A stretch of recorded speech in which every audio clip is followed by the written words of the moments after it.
Her name was Claire. She was 27 years old. She had a perfect plan for her life, a rich man, a big house, a wedding everyone would remember. But on the morning of the most important day of her life, everything fell apart. And what happened next changed her forever.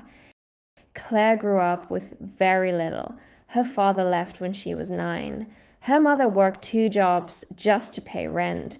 Claire watched her mother struggle every single day, and she made herself a promise. She would never live like that. She was smart. She was driven. She worked hard in school, got a good job in the city, and kept her eyes open, always searching for the life she believed she deserved. And then she met Daniel. Daniel was everything she had dreamed of. Successful, charming, wealthy. He drove a luxury car, lived in a penthouse, and treated her like a queen at first. He proposed after 8 months, a diamond ring, a sunset. The whole thing looked like a movie. Claire called her mother that night, crying happy tears. She thought, this is it. This is the moment everything gets better. The wedding was planned, the venue was booked, the dress was bought, but God was watching, and he saw things Claire could not see. As the wedding date got closer, something started to feel wrong. Daniel worked late every night. He was distant, cold. When she asked questions, he gave short answers. When she cried, he told her she was overreacting. Claire ignored the signs. She told herself, every couple goes through this. It will get better after the wedding. But 3 days before the ceremony, a woman called Claire's phone by mistake. The woman thought she was calling Daniel, and in that one phone call, Claire learned the truth. Daniel had been living a double life. There was another woman. There had been for months. Claire's perfect plan was a lie. She didn't leave her apartment for 4 days. She had told everyone, her mother, her friends, her coworkers. The whole world knew she was supposed to be a bride. Now she was nothing. At least, that's how it felt.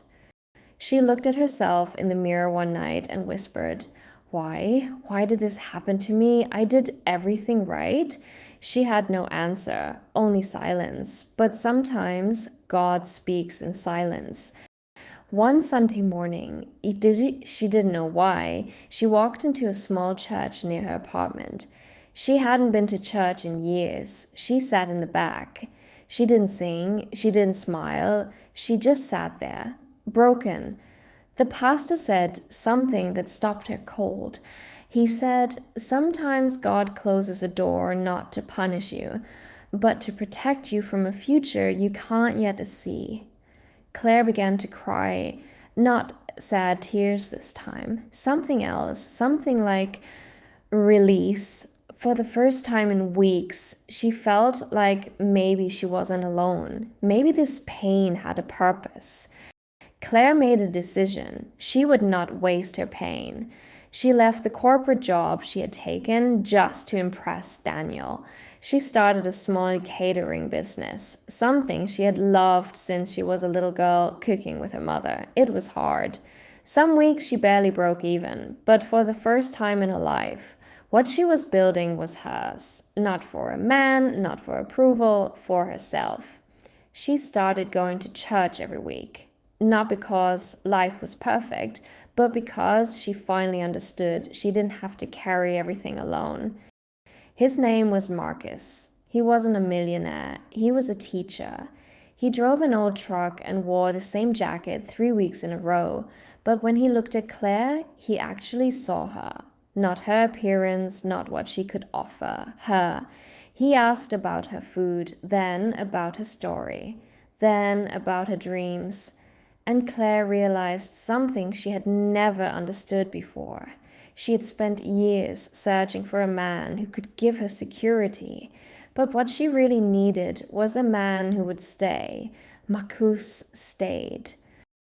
2 years later, and in that same small church where she once sat, broken in the back row, Claire walked down the aisle. No fancy venue, no penthouse, no diamond big enough to impress strangers. Just the right man. at the right time, in God's time. Claire used to think that losing Daniel was the worst thing that ever happened to her. Now she knows it was the best because God didn't take something from her. He was making room. And if you're sitting in your own pain right now, wondering why things fell apart, maybe, just maybe, God is doing the same thing for you. If this story touched your heart, share it with someone who needs to hear it today. Subscribe for more stories that remind you you are never truly alone. And leave a comment below. Just write the words, God has a plan, if you believe it.